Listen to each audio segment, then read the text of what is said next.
দেখুন বন্ধুরা, আমি নিম বেগুন করব, তার জন্য আমি বেগুন আর নিম পাতা নিয়ে নিয়েছি। আমি বেগুনটা কেটে নেব, আপনারা পুরো ভিডিওটা দেখতে থাকুন। বেগুনটা আমি কেটে নিয়েছি। আমি নিম পাতাগুলো ধুয়ে বেছে নিয়েছি। অল্প করে তেল দিয়ে আমি নিম পাতাটা ভেজে নেব। নিম পাতাগুলো ভেজে নেব, আস্তে আস্তে আমি ভেজে নেব।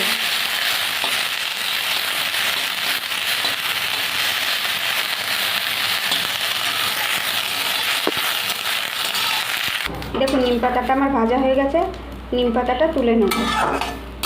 বেগুন ভাজার জন্য কড়াইতে তেল দিয়ে দেবো। তেলের উপর দিয়ে দেবো সর্ষে আর একটা শুকনো লঙ্কা। এবার বেগুনটা দিয়ে দেবো।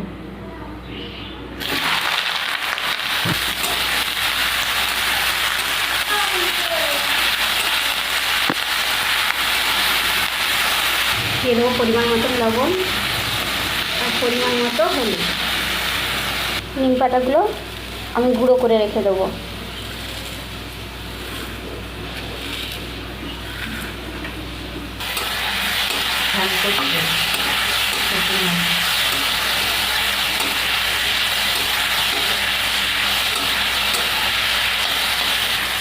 দেখুন বেগুনটা আমার ভাজা হয়ে গেছে।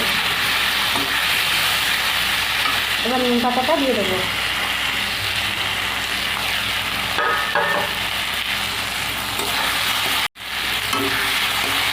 নিমটা আমার হয়ে গেছে, এবার আমি নামিয়ে দেবো।